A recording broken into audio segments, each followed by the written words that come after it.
Today's message, starting here, today's message is a biographical sketch of Jonathan, who is Saul's son. But it's also a biblical confrontation to us men. Now, women, you kind of have a day off, all right, a Sunday off, because this sermon is right at the men. But I will have to say, you're on call also because you've got young men to teach, young men to learn. And so take note of what we're going to be going through today, and let me encourage you to hold yourself. We will be called to humility. We'll be called to humbling ourselves unto holiness so that we can be happy and love those who are our brothers and sisters and in our family. So here's my question to you that I want you to ask yourself over and over and over again. Are you like Jonathan? And I'm coming right at the guys, so just be prepared, guys. It's all you this morning. Are you like Jonathan? Are you like Jonathan? As we study him, ask yourself that question. Because Jonathan is an example to us of how he displayed his life before God, before his nation, because he was the prince. And men, do you, let me ask you this straight up front, do you really know, and let me give you maybe this process. Do you know how to love somebody? Do you know how to love? So if you're sitting next to your wife, turn to her. Wives, this means yes. This means not sure. This means no. All right? So tell your husband the answer to that question. Does he know how to love? Does he know how to love? If your wife's not here, gee, Brian, you got a free day. But ask your wife that question. My wife is up there. I can't see her hand, so I'm sorry. I just, it doesn't, that won't work for our. But the question that I want you to ask is, does he know how to love? Here's a chance. Tell him. You can tell him, I love you, but two. Okay? Why? Because what we're going to be looking at today is a very crucial life. And I want you to stay with me and go with me as we look at this. As we studied the soul of Saul, and now we study the soul of his son, Jonathan, we're going to find four things. And these, you can plug these into the notes that are there. You're going to find a person who is courageous. He had a courageous soul. The second one is he had an honest soul. And we'll talk about honesty and what that means. Third thing is he has a loyal soul. And the last one is he had a humble soul. Those four things we're going to look at today. Those are the four characteristics of Jonathan. Stay with me, work with me on this one. We're going to read the first three verses of chapter 18. That'll give us kind of a central from which we'll go to other chapters. All right, so chapter 18, 1 Samuel 18 says, now when he had finished speaking to Saul, so he's talking about the fact that David has just spoke to Saul, okay? This is right after the chapter of Goliath. So when he had finished speaking to Saul, the soul of Jonathan was knit to the soul of David. That seems odd. But that's what it's saying. The soul of Jonathan was knit to the soul of David. And Jonathan loved him as his own soul. That's quite a statement. This is a man who is a shepherd, is being loved by a king's son. So the king he's the prince. He has everything to look forward to. Riches and authority. And yet at this time, it says that his soul loved David as much as his own soul. So Saul took him that day and would not let him go home to his father's house anymore. Then Jonathan and David made a covenant because Jonathan loved David as his own soul. So there's a covenant being made there. This will be important for us. And let me just read verse 4. And Jonathan took off the robe that was on him, gave it to David, with his armor, even to his sword, and his bow. And the reason why it says even to his sword, we'll find out in just a moment. Even to his sword, and his bow, and his belt. So here you're in the royal house. You're in the throne room. Saul is there. David has just come in. If you look at remind yourself of chapter 17, David is a young guy, and he has just killed Goliath, the enemy of Saul and the enemy of Israel. David has just killed him. Comes in, talks to Saul, and immediately Jonathan, I don't even know if Jonathan knew David before this time, looks at David in his heart chooses to love David. And because of that, he makes a covenant, and that's a alliteration for what is going to be coming. But then he takes off his robe, his royal robe, so you've got the son of the king taking off his robe in front of everybody there, takes off his robe, gives it to him, takes off his armor, gives it to him, takes off his sword, gives it to him, and his bow and his belt. And those are the ingredients of the covenant that he's making with David. David is like, what in the world is going on? Saul is like, what? I mean, he's a nice guy, but come on. Jonathan doesn't care. Jonathan's making a covenant. So, who is this guy, Jonathan? I don't know if you've ever read anything about him, but who is this guy, Jonathan? I want you to dig into this, guys. Because since I was a boy, I always wanted to be like David. I loved David. Man after God's own heart. Oh, I yearned for that as a kid in high school. Wanted to be like David. David was short, by the way. Didn't know that. I mean, compared to 9'6", it's short. Okay, so I don't care who you are. If you're fighting a Goliath of 9'6", you're short. But David was a shepherd boy, simple kid. But now that I've studied Jonathan, I say, wow. And I want to tell you this. If God hadn't chosen David to be king, Israel wouldn't have had a wonderful king in Jonathan. But think through this. The quality that we'll see today in Jonathan, God said no to and said yes to David.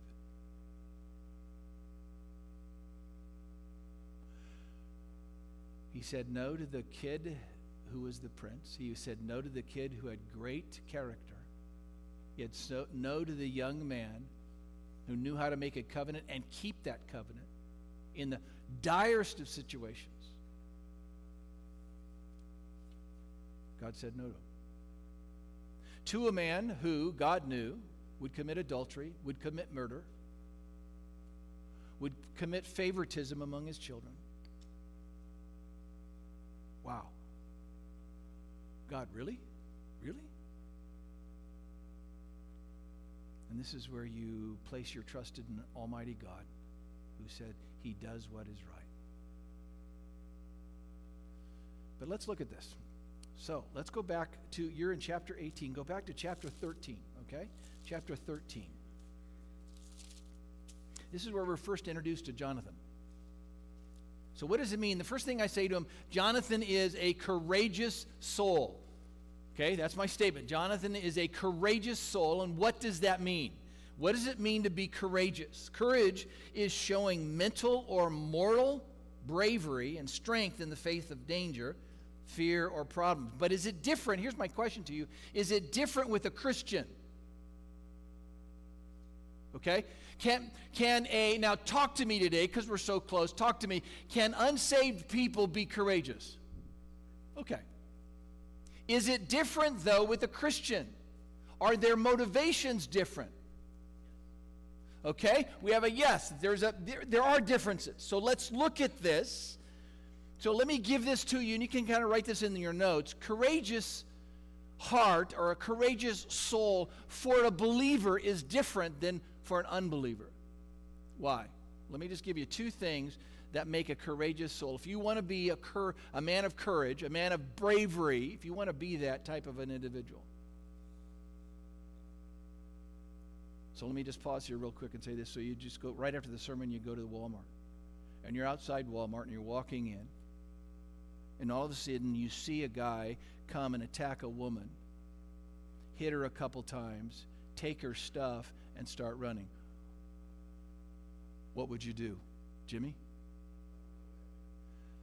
Elton, what would you do? Punch him. Mark, what would you do? Go after him. Bobby? Call the police. Steve, what would you do? Pardon? Help him? But what happens if he's got a gun?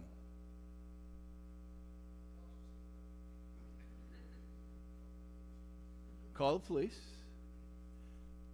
See, the question I have for you is, ask yourself this question, guys. Are you courageous? Do you have a brave heart? Here are the two ingredients for a Christian to become courageous. And moms, you need to teach this to your sons. Even if they're older, even if they're adults. Two things. Number one, living in the sovereignty of God. You see, if I go to that person, he has just attacked the woman, and I tackle him and I go after him, what am I saying about myself? I'm saying that is more important than me, right? Because I could get hurt. The guy could be, and what if he's my size, or difference? What if he is Mark's size? Difference? Yeah, I'm thinking about that. If he's George's size, I'm thinking a little bit more about it. If he's got a gun, I'm thinking much more about that. But what makes you go after him and saying, no, you can't do that here? You might get hurt. You might get shot. You might get punched. You might get beat up. What makes you do it? The action of what the person is doing is wrong according to God, according to America, right? You can't do that. But I'm not a policeman. Here's a question. Do you have a responsibility? We would say, I think so. I think so. So if you get hurt going after and tackling that guy, he turns around and punches you and just bloodies your face, knocks you out. Were you right in doing it? See, we don't say it is dependent upon whether I'm successful or not. It's just that I must act. Make sense? So where do you get this? So two things, living out God's sovereignty, and the second one, and this is really important, living out God's sovereignty. As a Christian, I will be courageous if I live out God's sovereignty. He is in control. He knows that this was going to happen. Does it make sense? Okay. Second thing, living in God's goodness.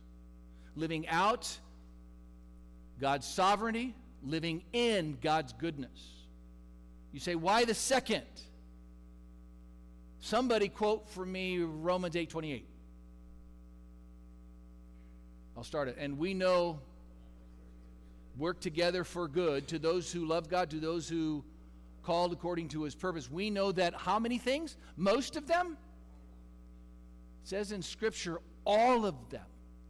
All of them will come out for good. Now, does that mean immediately right now? No, but God promises it will all turn out for good, right? Okay, so two things. I'm living in God's sovereignty. I become a courageous person because I know God will bring it out to good. If I go tackle the guy, he takes me to pulp, I'm knocked out, I go to the hospital, I lost teeth, busted arms. Doesn't matter what transpires in any of that. If I did it because of God, I'm living in God's goodness, and God will bring it out to good. Does that make sense? That's the basis of this. So let's go 1 Samuel 13. So let's just learn a little bit about this. 2 and 3, 1 Samuel 13. First time that we see Jonathan. Saul chose for himself 3,000 men of Israel. 2,000 were with Saul in Michmash and in the mountains of Bethel. And 1,000 were with Jonathan. Doesn't say anything about who Jonathan is. In Gibeah of Benjamin.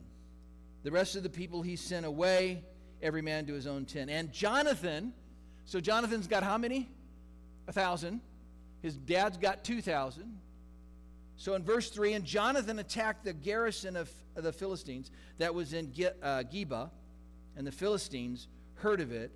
Then Saul blew the trumpet throughout all the land, saying, let the Hebrews hear. So, get this, Jonathan gets 1,000 guys, and what does he do? Saul has 2,000, what does he do? Jonathan goes to war because he's a courageous person. This is our enemy, we're going to fight him. Now, I just want you to I want to set that up, and now I want you to turn to the next chapter. Look at chapter 14. Let's kind of go through this because I want you to see this courageous soul. Now it happened, 14:1. Now it happened one day that Jonathan the son of Saul said to his young man who bore his armor, the young man who bore his armor. That's one person. Come, let us go over to the Philistines' garrison so that it is on the other side. But he did not tell his father. Just note that, all right?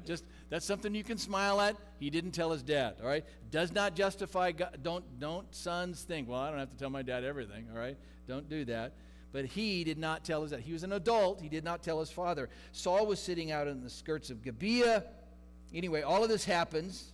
Go down to verse 6. Jonathan says to the young man who bore his armor, come, let us go over to the garrison of those uncircumcised. It may be that the Lord will work for us. For nothing, underline this, for nothing restrains the Lord from saving by many or by few. So you know what he does said? I don't care whether he's 6'10". I don't care if he's 5'2". I don't care. Because the Lord is not restrained from saving by many, much, big, tall, or small, little, few. So this armor bearer says to him, do all that's in your heart. Go then, here I am with you according to your heart. And Jonathan said, very well, we'll cross over. He makes a plan. He goes over there, and he climbs up to them. He fights them, and there's 20 of them. They got one sword. We'll find that out later. Well, in fact, you just look at chapter 13, verse 22. So it came about on the day of the battle that there was neither sword nor spear found in the hand of any of the people who were with Saul and Jonathan. Does that seem smart? Let's go to war.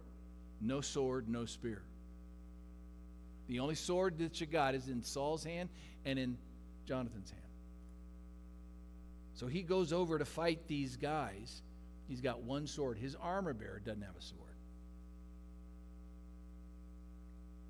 So he goes over there, fights him. How many are there? There's 20. Verse 14 of chapter 14. That first slaughter which Jonathan and his armor bearer made was about 20 men within a half an acre of land. That's just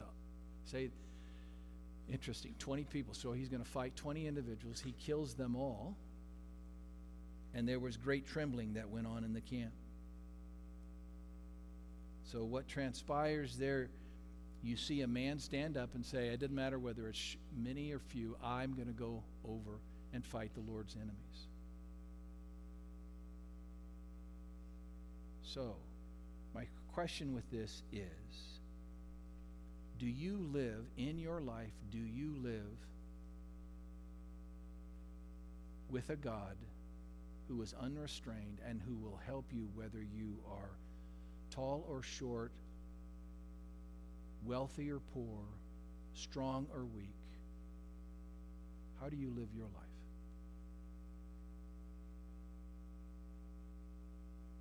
Because to live in courage is to say the odds don't matter. It's just, does God want this? Does that make sense? If God says yes, then what? I go. Well, wait. That's come on. That doesn't seem smart. My question, I'm learning this. Bobby and I were talking about it even this morning. I'm learning. Oftentimes in my life, listen to me carefully, I've lived life making wise decisions, but not necessarily God's decisions.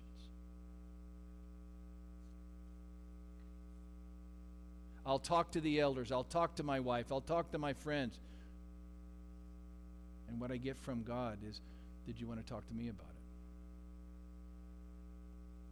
That's important, brothers and sisters. And I'm just learning that at 67. And I want you, high school kids, inquire of God. What does He want? Now here's a problem. How many heard the Lord's voice this morning? Raise your hand. I got one. I got two. I got 3, 4. Okay? If you're going to live this way, you got to be able to hear God's voice. And I will tell you this, I love God, I love him, I love Jesus, but sometimes he's silent. Have you found that out to be true? Shake head up and down if you found out some God doesn't answer. Yeah. Does that bother you? A little bit? A lot. Come on. I'm You can get upset with the Lord. All right? By the way, if you get upset with the Lord, don't act like you're not upset with the Lord.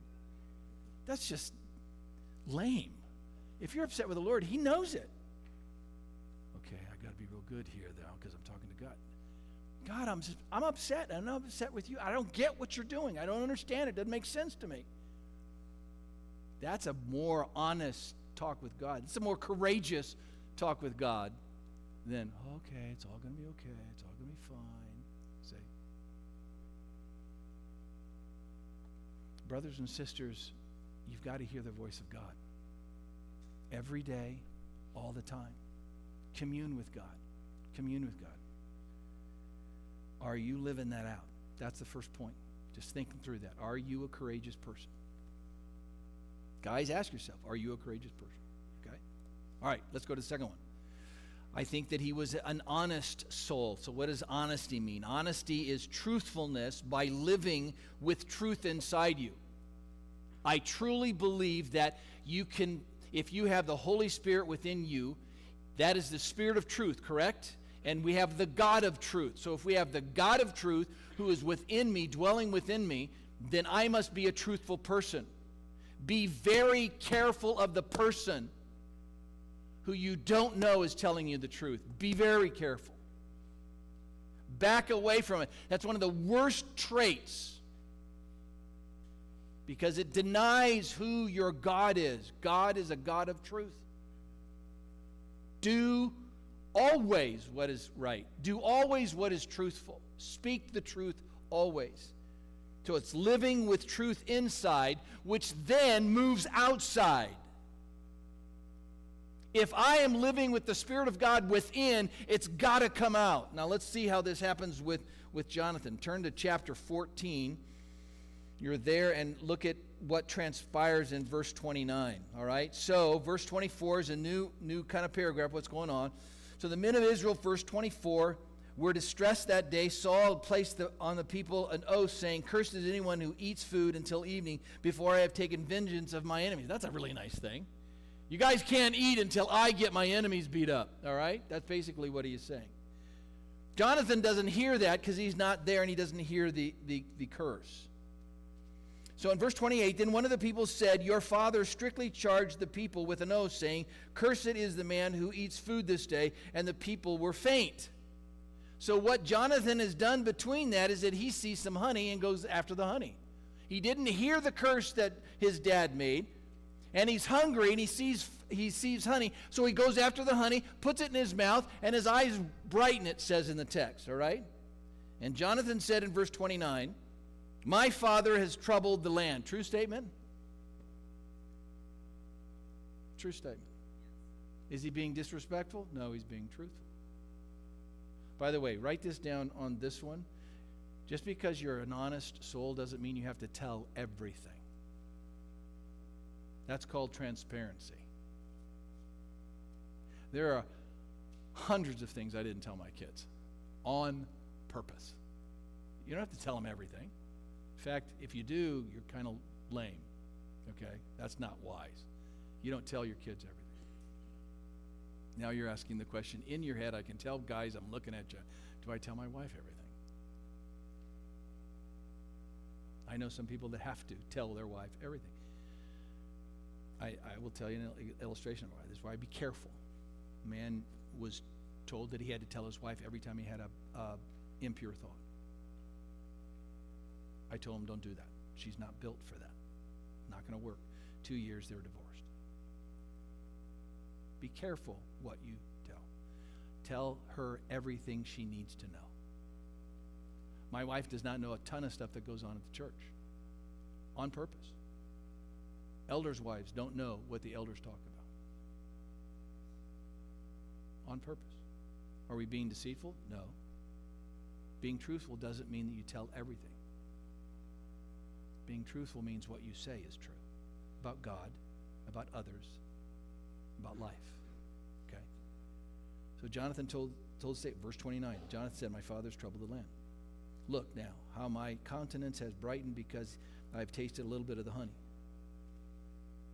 So what transpires is Saul finds out that somebody has broken the oath. Okay? And so guess what Saul does? We're going to find out who that is. All right? So he puts him and his son on one side, and then puts all the people on the other side, and they throw lots. Guess which side it goes to? Saul and Jonathan. Guess then what does he do? He says, well, put it between me and my son. So he throws it, and what does he say to Jonathan? Okay, what did you do? And what does Jonathan say? Does he try to hide it? No, he tells it the truth. Come over here, all you chiefs, verse 38 of chapter 14. Come over here, all you chiefs of the people, and know and see what this sin was. So he throws the two lots, give a perfect lot. Then Saul says to Jonathan, tell me what in verse 43. Tell me, Jonathan, my son, whom I love, my oldest son, prince of the nation. Tell me what you have done. And Jonathan said, I only tasted a little bit of honey on the end of the rod that was in my hand, so now I must die. And what does Saul say? No, I love you. You're my son. No, you don't have to die. Is that what he says? No, what does he say? God, do so to me and more, for my life for you shall surely die, Jonathan. Are you kidding me? He's ready to kill Jonathan over this. Jonathan didn't even hear the curse. But Jonathan is willing to tell the truth there. Brothers and sisters, tell the truth. Be wise how much you say. Tell the truth. Verse 45, the people rise up and say, there's no way that you're killing Jonathan. So the people, it says there, and the people rescued Jonathan. From who? Saul. And he did not die. So, he's an honest soul. First thing Jonathan is, he's a courageous soul. Second thing Jonathan is, he's an honest soul. Honesty matters. Let's go to the third one. He's a loyal soul. He is a loyal soul. Now, let's turn here over to where we started in chapter 18. He's a loyal soul, and I just want you to hold on to this. What do I mean by loyal soul? Write this word down. I don't think I put it in the slides. Sorry, Tyler. But chesed comes up again. H-E-S-E-D. H-E-S-E-D. Chesed. That literally means loving loyalty. So let me just read you this because I want you to get this word because it's very, very important in the Old Testament. It's a masculine noun indicating kindness, loving kindness, mercy, goodness, and faithfulness. Now, you're in 1 Samuel. I just want you to do this for me. Would you do this? Hold your finger in 1 Samuel. Turn to Psalm, the book of Psalms. Turn to Psalm 136. This is the odd service, the odd psalm that you've ever seen. Psalm 136. Start reading it, and what do you notice? Pardon? Yeah, what's the second phrase of every verse? His mercy endures forever. That word mercy right there is chesed. Only psalm that it does this, but it repeats it over and over and over and over and over and over and a good, I think, 26 times. Okay? And in that, you will find it underlines his goodness. It supports his position in verses 2 and 3 of God. It's the basis of his actions and character. In creation, verses 4 to 9, it delivering and redeeming his people, verses 10 to 15. His guidance in the desert, verse 16. His gift of the land, verses 17 to 22. His continuing deliverance of his people while they're in the land, 23 to 25. His rulership in heaven, 26, it goes on. I want you to get this. The characteristic of God is that he is loyal to his people. He is loyal to you. And the accuser doesn't want you to believe that, and he doesn't want you to remember that. Because he accuses God to you. Yeah, where's God? Yeah, look at this. Look what happened. Where is he? See what I'm saying? And then the question you have to come up is God right here? Is God here? The answer of that is yes. God said to you, he will never leave you nor forsake you. Amen? Does that mean in the good times? Does that mean in the bad times?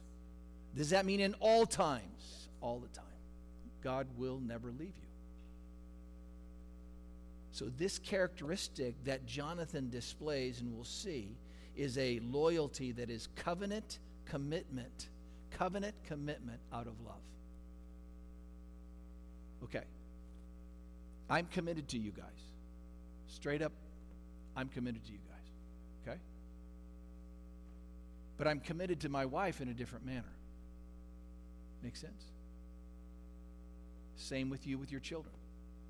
You're committed to the children of the church. If you're driving by on a playground, another illustration, you saw one kid beating up another kid, what would you do? That's not going to happen. Pull the car over, turn the car off. Oh, some of you are saying, it depends upon the kid. Okay? No. It's the same idea. Parents, people can say all kinds of crud against someone that you don't love, but when it's said against a person you love, how do you respond? Different? Oh, yeah. We can talk about boys, sons, all day long. But it becomes personal when they start attacking your son. Make sense? And that's right, because you're loyal to them. And that's what you teach your sons. Men, are you loyal to your wife? Wow, tough question. Are you loyal to your wife? Are you loyal to your children? I'm working with a man right now. This has happened more than once. But he's trying to retrain his children, because what he taught them in the last 10 years is not what he wants to teach them in the next 10 years. He's trying to be loyal to them. He's taught them how to yell at his wife, their mother. And they do that. And now he says, I don't want them to yell at my wife. Well, that's tough. But he's now becoming loyal to his wife and becoming loyal to his children. But it's a hard road to go. So verses 1 to 3 of chapter 18 that we read, back to 1 Samuel 1, chapter 18, verses 1 to 3. That we've read, Jonathan becomes loyal, makes a covenant with David. Look at chapter 19, verses 1 and 2. Now Saul spoke to Jonathan, his son, and to all the servants that they should kill David. Is that a problem? Yes. Does the king have the right to kill somebody? If he's done wrong. If there's things in the Old Testament, they said if a person acts in this way, I can kill. Not just to kill anybody. So Saul spoke to Jonathan and his son and to all the servants that they should kill David. But Jonathan, Saul's son, delighted greatly in David. So Jonathan's in a predicament. And what is the predicament? That's my dad, but he wants to kill the guy that I've made a covenant to. So what does Jonathan do? Look at verse 2. Jonathan told David, saying, my father seeks to kill you. Tells him. He's being loyal. You say, well, he's not being loyal to his father. His father is not acting in a way to which he can be loyal because he's going against God. But Jonathan knew that there's going to be problems with this, and we'll see it a little bit later. But here's the most powerful seed. Jonathan's chesed causes him to be a mediator between David and Saul. What he does is he says, let me go to my dad, let me talk to my dad, let me talk him off the cliff. So it says in verse 16 of chapter 19, so Saul heeded the voice of Jonathan, and Saul swore, as the Lord lives, he shall not be killed. So Jonathan becomes the mediator between David and his dad. Jonathan called David. Jonathan told him all these things. Jonathan brought David to Saul, and he was in his presence as he wasn't before. But you know what happens? You're in verse 7. Look at verse 10. What transpires? Saul is a lousy shot, by the way. He picks up a spear, and what does he do? The word that I enjoy there, and Saul sought to pin David to the wall with the spear. All right? Now, is that the first time? No. Turn back to chapter 18 and verse 11. And Saul cast the spear, for he said, I will pin David to the wall. But David escaped. Is that the last time that Saul throws the spear? No. You know who he throws later on to? And we'll see it in just a moment. Jonathan. He's 3 times, he missed all 3. He's 3 strikes and he's out, okay? But I want you to see that Jonathan is loyal to David. Look at chapter 20 and verse 4. So David comes back to Jonathan after this, because in verse 10, after he was brought him into his sight, Saul gets ticked off again, throws it at David. David runs, chapter 20. Jonathan didn't know that. Chapter 20, David comes to Jonathan and says, what in the world? What have I done? Verse 4 shows the loyalty of Jonathan. So Jonathan said to David, whatever you desire, I will do for you. That's the loyalty. Verse 8, therefore you shall deal kindly with your servant.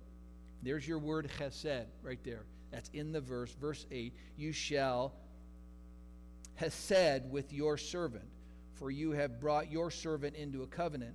David is speaking here. Of the Lord with you. Nevertheless, if there is any iniquity in me, kill me yourself, for why should you bring me to your father? Jonathan shows his commitment. You can see it also in verse 15 and 16. But you shall not cut off your kindness from my house forever. No, not with the Lord. What are you talking about, Jonathan? He's making a covenant with David. So let's just read this because this is delight. Verse 12, and Jonathan said to David, the Lord of Israel is witness. When I have sounded out my father tomorrow, 3rd day, indeed, there is good toward David. I do not sin to you and tell you.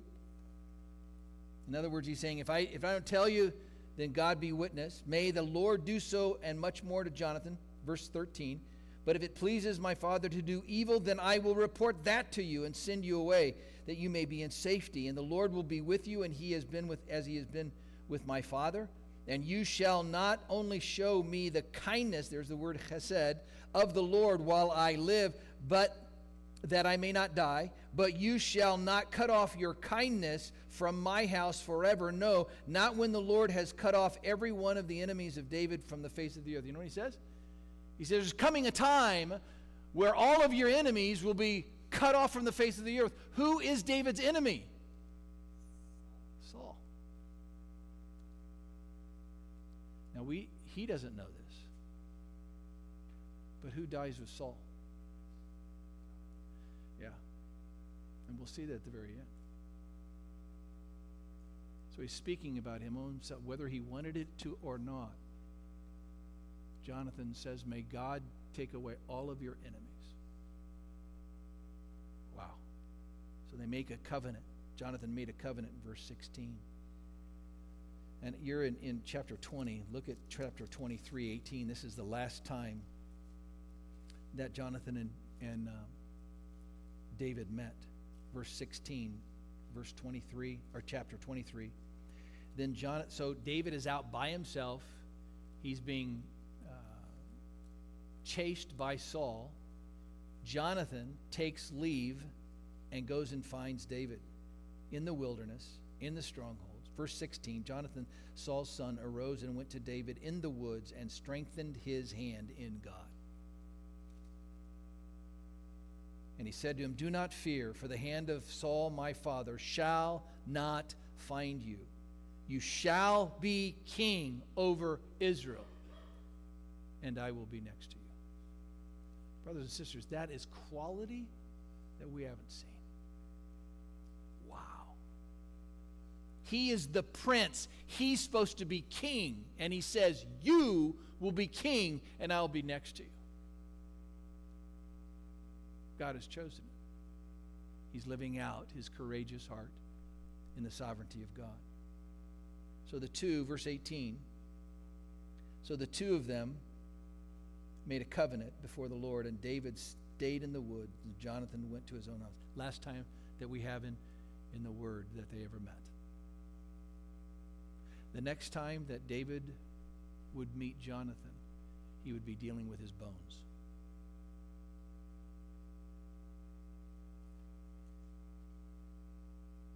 Years later. Jonathan, a man of courage, a man of honesty, a man of loyalty. Last one is the toughest one. It's the hardest one for all of us. A man of humble soul. A humble soul. So, let's do this again. Wives, you get to do this. Humble, not so much. No. Okay? Humble, not so much? No. Look at your husband and give him 1, 2, or 3. Hide it. Don't let everybody see, all right? Don't be doing this number, all right? Okay? But just tell him. Is he a humble man? And I'll look at my wife. This is going to be tough.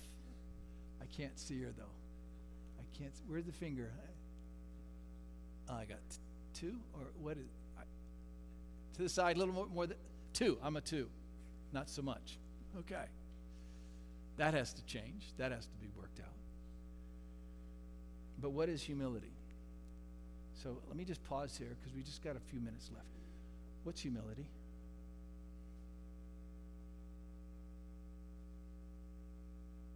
Men, help me out. What's humility?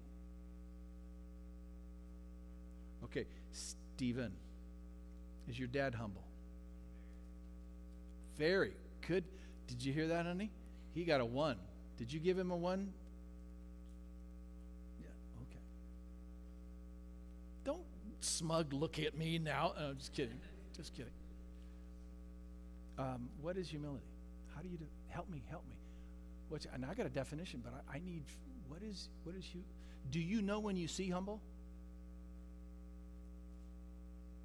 But is it hard to define it? What would you say? So I'm going to put the elders on call right now. Okay, Mark, what's humble? What's humility?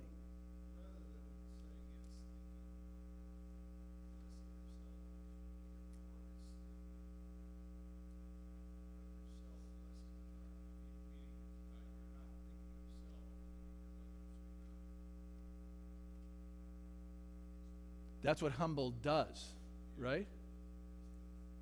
So others. Baron? Humble.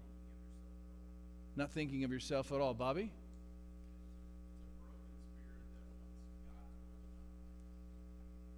Okay. Greg?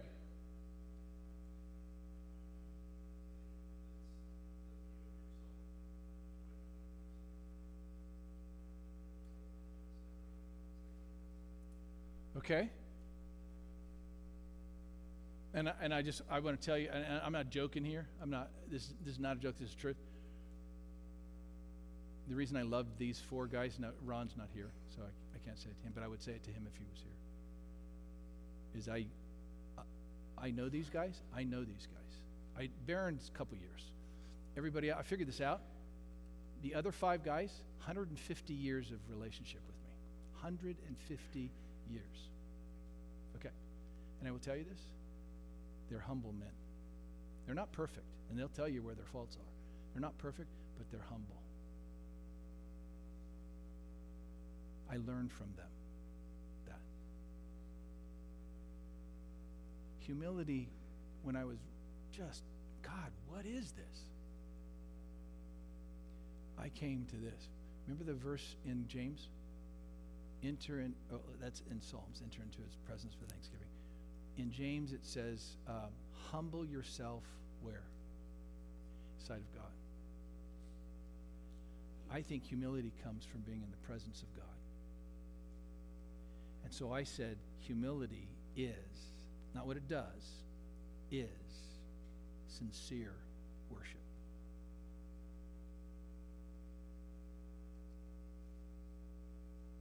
A proud man isn't accepted into the presence of God. There's no worship there. Humility is sincere. That's why our worship time is so extremely important, because it's sincere worship.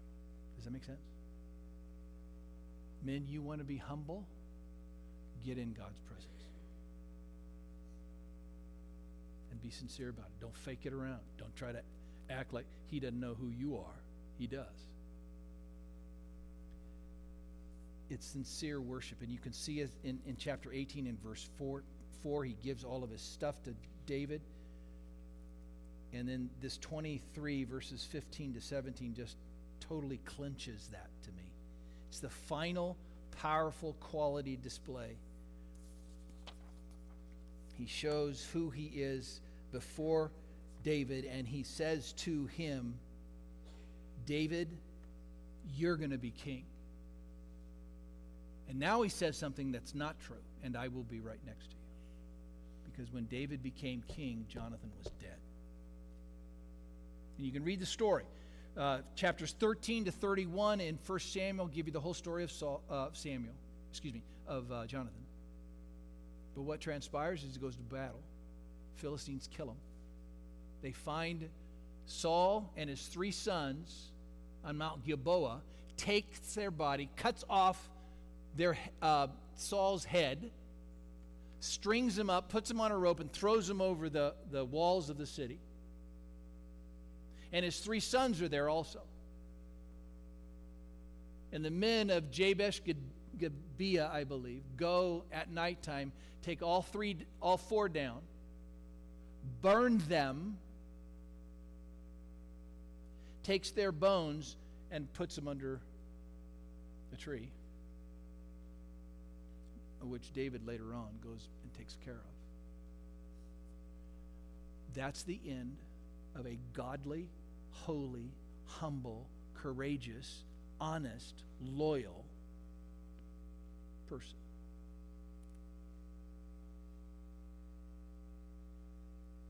Let me ask you a question.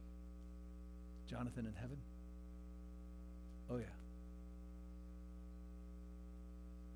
And the one who is last will be first. Men, I beg you, study this guy. Choose to be. And by the way, I kind of said this. See on the notes, how do you become courageous, honest, and loyal? The answer is humility. A humble person is a courageous person. A humble person is an honest person. A humble person is a loyal person. Men, seek after humility in the presence of God's sincere worship. Would you do that? So that you can love your wives and your kids and your grandkids and your friends well.